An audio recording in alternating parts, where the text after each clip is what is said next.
श्री गुरुवे नमः। प्रणाम भगवान। मैं अमृत का सागर, ब्रह्म विद्या का अद्भुत ग्रंथ, परम पूज्य स्वामी निरंजन देव जी महाराज का आज का टॉपिक है भगवान इसमें गरुड़ पुराण जीवित या मृत्यु पर। भगवान विष्णु एवं गरुड़ संवाद। गरुड़ पुराण के 16 अध्याय में विष्णु भगवान से गरुड़ ने प्रश्न किया है, प्रभु, सर्वमान सर्वोपरि संसार बंधन की निवृत्ति और परम मोक्ष की प्राप्ति के लिए मुमुक्षु का क्या कर्तव्य है, वह आप कृपा कर बतलाइए।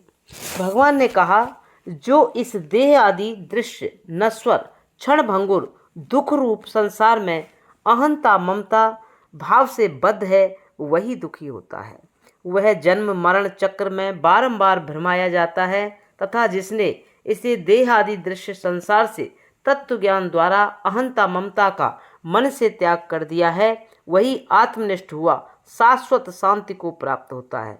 सब दुख, चिंता, अशांति, भय और पापों का आश्रय स्थूल देह आदि में अहंता ममता ही एकमात्र हेतु है। कालकूट विष तो वास्तविक विष नहीं है, क्योंकि वह तो केवल एक ही शरीर को नष्ट करता है, किंतु संसार विष के सेवन से मानव शरीर से गिर देहाभिमान के कारण अनंत जन्मों तक त्रिजग योनियों में जन्म ग्रहण करना पड़ता है। इसलिए हे गरुड़ जी, समस्त दुखों का मूल देहाध्यास का सर्वप्रथम शीघ्रातिशीघ्र त्याग कर देना चाहिए। जब तक देहाध्यास की निवृत्ति नहीं होगी, तब तक आत्मानुभूति नहीं हो सकेगी। जीव लोहा, रस्सी व फांसी के फंदे से छूट जाते हैं, किंतु आशा, तृष्णा, मोह ममता रूप फांसी के फंदे से छूटना कठिन सा है। जीव जितनी मात्रा में जगत के व्यक्ति पदार्थों से मोह करता है, उतनी ही गहरी चोट व शोक रूप कीलें इसके हृदय में गाड़ी जाती है। जैसे मांस प्रिय मछली को अपने बंधन और मौत का विवेक नहीं रहता, इसी प्रकार संसार में आसक्त कामी को मृत्यु का वह नहीं होता है। सब मनुष्य अपने अपने लौकिक एवं कुल परंपरा के धर्माचार में तत्पर हैं, किंतु अपने परम धर्म को जानने की चेष्टा नहीं करते हैं। आंख रहित व्यक्ति अंधा नहीं है, बल्कि जिसे विवेक नहीं है वह अंधा है। जिसे सत्संग और विवेक ये दोनों निर्मल नेत्र नहीं हैं, वह अवश्य ही कुमार्गी होगा। मुकुर मलन अरु नयन विहीना, राम रूप देखें किम दीना। रामायण का है भगवान। इसलिए कर्म में अहंकारी व्यक्ति वृथा ही नाश को प्राप्त होते हैं, क्योंकि जो कर्मकांड के अभ्यासी हैं, वे तो अहंकार का आश्रय करके नाना प्रकार के कष्टप्रद तप जप एवं उपवास करते रहते हैं। क्षुधा तृषा से ग्रसित अज्ञान में फंसे व्यर्थ ही जीवन नष्ट करने वाले जीवों को तुम आसुरी स्वभाव वाला ही जानो। जो नाम मात्र के संतुष्ट हैं और अपने कर्म अभिमान में आकर मंत्र जप होम यज्ञ आदि विस्तार पूर्वक करते रहते हैं, उन्हें माया द्वारा विमोहित हुए जानो। जो स्वर्ग आदि परोक्ष सुख की कामना वाले हैं एवं प्रत्यक्ष सुख को ठुकराने वाले ही हैं। हे गरुड़, देह को दंड देने मात्र से अविवेकी जनों की कहाँ मुक्ति होने वाली है। बौबी को पीटने से कहीं उसमें छुपा हुआ सर्प मरता है? जैसे बौबी के भीतर का सर्प बौबी पीटने से नहीं मरता है, तैसे ही शरीर रूपी बौबी के अंतरस्थ मन रूप भयंकर बड़ा सर्प शरीर के दंड से कदाप नहीं मरता है। कबीर साखी संग्रह, बौबी कूटे बावरा सांप न मारा जाए, मूरख बौबी ना डसे सर्प सवन को खाए। भीतर तो भिदा नहीं तनकर डाला जेर, अंतर जाँ भी लख गया बात कहन का फेर। और तुलसीदास दोहावली, दुर्लभ भेंट न बासना बूढ़े तप के बास, तुलसी कहते मर गए दे दे तन के त्रास। तन सुखाए पिंजर करो धरो रैन दिन ध्यान, तुलसी मिटे न बासना बिना विचारे ज्ञान। इस प्रकार देव दुर्लभ मानव शरीर पाकर मुक्ति हेतु सद्गुरु के निकट जाकर आत्मज्ञान ग्रहण करना ही जीव के लिए परम कर्तव्य है। शरीर को कृश करना तो अज्ञानी को ही धर्म रूप लगता है। लौकिक तथा पारलौकिक धर्म कर्म संपादन हेतु भी शारीरिक तथा मानसिक बल की आवश्यकता रहती है। व्यर्थ तप उपवास कर शरीर को कृश करने वाले पराधीनता को प्राप्त करते हैं, वे भला कैसे स्वतंत्र स्वाधीन सुख की अनुभूति कर सकेंगे। हे गरुण, मन तो विषयासक्ति में और मुंह से सोहम शिवोहम मैं ब्रह्म हूँ ऐसा कहने वाले कर्म तथा ज्ञान दोनों से भ्रष्ट व्यक्ति को अन्न त्याज के समान त्याग करना चाहिए। घर और वन जिनके समान है ऐसे साक्षी भाव में जीने वाले ही मुक्त हैं।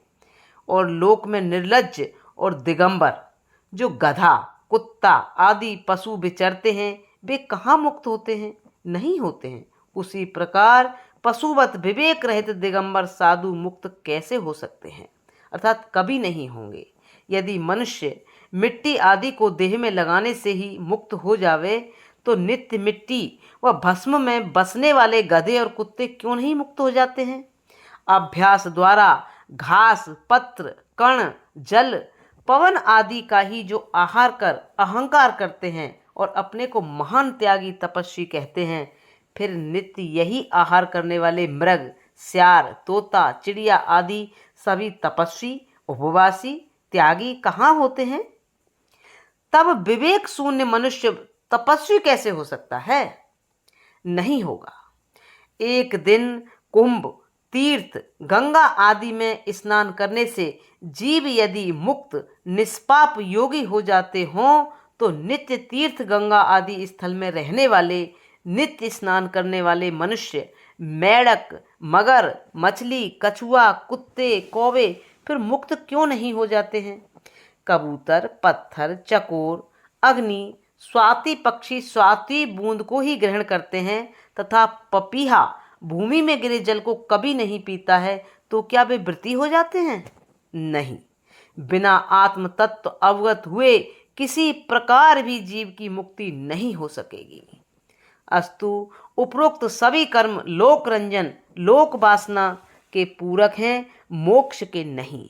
हे गरुण, मोक्ष का साक्षात कारण तो केवल आत्मज्ञान है, अपने स्वरूप का अनुसंधान करना मात्र है। बिना आत्म अनुभव किए केवल वेद वेदांग सट दर्शन के खंडन मंडन रूप शब्द एवं व्याकरण जाल में फंसे जीव महाअंधकूप में गिरे हुए हैं। ये वे मतानुयायी विवेकहीन दुराग्रही पशु सिद्धांत रूप तृण को चरने वाले परमार्थ पथ से गिरे हुए हैं। वे अपने गुरु संप्रदायों के उपदेश रूप रस्सी से बंधे विवेकहीन पशु ही हैं। उन्हें परमार्थ जानने के लिए अवकाश कहाँ है? वेद शास्त्र रूप घोर समुद्र में जो गोते खा रहे हैं, वे शास्त्र वासना से ग्रसित बिना तात्पर्य समझे एक ग्रंथ समाप्त कर दूसरे ग्रंथ को पढ़ना प्रारंभ कर देते हैं तथा देह वासना से ग्रसित हो सदा व्याधि बुढ़ापा श्वेत बाल दुबलापन शक्तिहीनता दृष्टि दुर्बलता को रोकने के प्रयास में सदा नाप तोल कर खाते पीते रहते हैं। वे द्वैत भाव में फंसे शुद्ध अद्वितीय चैतन्य आत्मा को नहीं जान सकते हैं।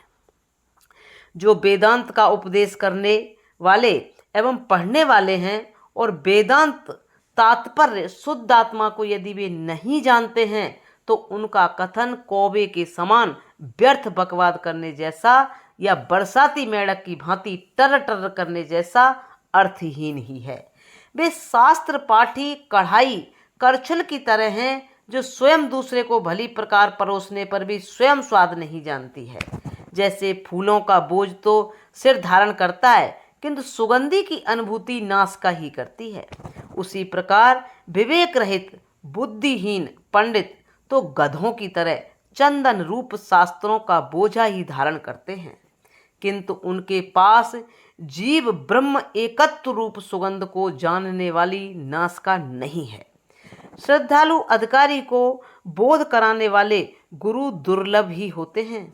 लेकिन वे पाठ पढ़ने सुनाने वाले तो बहुत से मिल जाते हैं। अपने शरीर में स्थित तत्व को न जानकर शास्त्रों में ही मोहित रहते हैं। हे गरुण, जीवन पर्यंत दीपक की वार्ता करने से तो अंधकार का नाश नहीं होता, उसी प्रकार केवल शब्द, मंत्र, श्लोक, शास्त्र रटने से अज्ञान का नाश नहीं हो सकता है। अज्ञानी द्वारा शास्त्र पढ़ना ऐसा ही है जैसे अंधे के सम्मुख दर्पण को रख देना है। प्रज्ञा चक्षु यानी ज्ञान चक्षु, गुरु कृपा पात्र व्यक्ति द्वारा ही शास्त्र का सत्य गुणार्थ प्रकट होता है। जैसे सूर्य के दर्शन से कमल खिल जाता है। वेद उदधि बिन गुरु लखे, लागे लोन समान। बादल गुरु मुख द्वार है, अमृतहु अधिकान।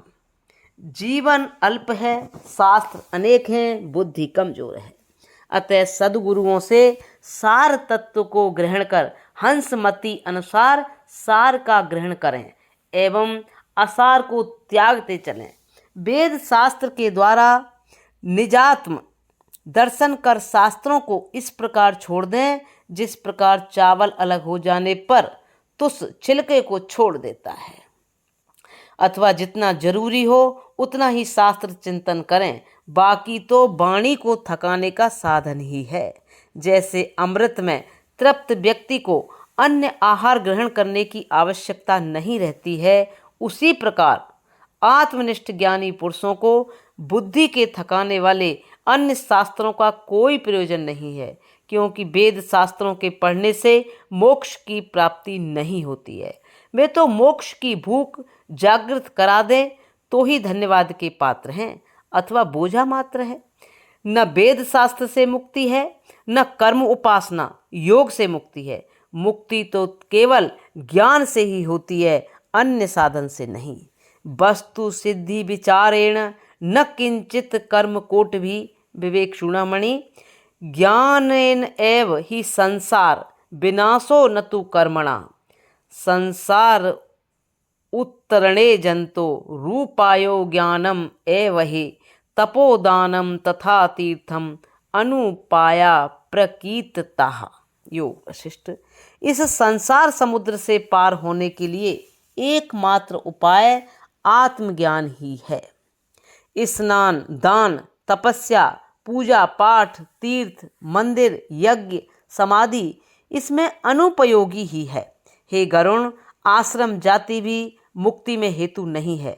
न सट दर्शन मुक्ति का हेतु है, न कर्म, भक्ति, योग ही मुक्ति के अंतरंग साधन है। केवल ज्ञान ही मुक्ति का कारण है। एक सद्बोध प्रवर्तक गुरु की वाणी ही मुक्ति को देने वाली है और सब विद्या विडंबना यानी छल या पाखंड करने वाली है। मोक्ष मूलम गुरु कृपा। गुरु मुख से निकला एक ही महावाक्य जीव के स्वरूप का प्रबोधक हो जाता है, जबकि बिना गुरु के करोड़ों आगम पुराण शास्त्रों से नहीं होता है। अस्तु मुमुक्षु भली प्रकार से विचार युक्त परीक्षा करके किसी श्रोत्रिय ब्रह्मनिष्ठ गुरु की शरण में जावे, अन्यथा द्वैतदर्शी भेदवादी गुरु की शरण में फंस जीवन ही नष्ट हो जाएगा। अद्वैत, द्वैत और द्वैताद्वैत रूप द्वंद्वों में भी पड़ने से मोक्ष कार्य नहीं हो सकता, क्योंकि ये सभी मन की कल्पना है। कोई द्वैत, कोई अद्वैत, कोई द्वैताद्वैत की इच्छा आग्रह करते हैं, किंतु जो सब में समान तत्व आत्मा है उसे जानने में बहुत कम रुचि रखते हैं। वही विद्या है जो मुक्ति दिलावे, वही कर्म है जो बांधे नहीं। सा विद्या विमुक्ति तदा तत्कर्म यत न बंधाय। मेरा नहीं और मेरा है, ये दो पद बंध और मोक्ष के लिए हैं। मम इससे मनुष्य बंध जाता है और न मम इससे छूट जाता है। हे गरुण, आत्मज्ञानी उसी को जानो जिसे भेद मूलक कर्म में रुचि न हो, क्योंकि जब तक सकाम कर्म किए जाते हैं और इंद्रियों की जब तक चपलता बनी रहती है, तब तक तत्व की कथा कहाँ। कर्म की होहि स्वरूपन चीने है। रामायण। अर्थात तत्वज्ञानी द्वारा भेद मूलक कर्म नहीं हो सकते। यदि करता है तो उसे तत्वज्ञानी नहीं मानना चाहिए, और जब तक गुरु की प्रसन्नता, दया, करुणा, सेवा द्वारा प्राप्त नहीं की तब तक तत्वबोध कहाँ। तभी तक तप, व्रत, तीर्थ, जप, होम और पूजन है, तब तक कि गुरु कृपा प्राप्त नहीं की है। इसलिए ज्ञान के प्रदाता सदगुरु की शरण में जाकर भली प्रकार आत्म तत्व को जान लेने से ही जीव घोर संसार बंधन से छूट जाता है। ज्ञान रूप कुंड में सत्य रूप जल है, वहाँ स्नान करने से राग द्वेष रहित हो नित्य शुद्ध बुद्ध मुक्तानंद को जीव प्राप्त कर लेता है। गरुड़ पुराण के 16वें अध्याय से उद्धृत है।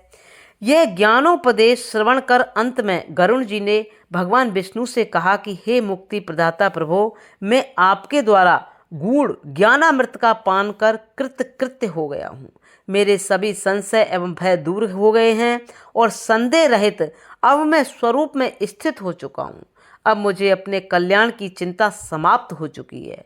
तेषां न पुनरावृत्ति न तस्य प्राणा उत्क्रामन्ति अत्रैव समवलीयन्ते। आत्मनिष्ठ ज्ञानी पुरुषों के देह त्याग हो जाने पर उनकी कामना शून्यता के कारण यहीं प्राण विलीन हो जाता है। अज्ञानी के प्राण मरने पर उनकी प्रबल कामना के अनुसार उन योनियों में प्रवेश कर जाते हैं। न च पुनरावर्ते न च पुनरावर्तते न अवर्तन्ते न अवर्तन्ते। छांदोग्य उपनिषद। आत्मनिष्ठ ज्ञानी महापुरुष पुनः इस संसार में नहीं आते हैं। यदि ज्ञानी के मन में कोई लोक वासना, जगत कल्याण अथवा स्वर्ग वैकुंठ के सुख की जागृत हो गई है, इच्छा हो गई है, तो वह उस जन्म में मुक्त नहीं होगा। उस वासना की पूर्ति के बाद ही वह मुक्त होगा। प्रणाम भगवान। अब यहाँ से आगे नेक्स्ट। ओम शांति शांति शांति।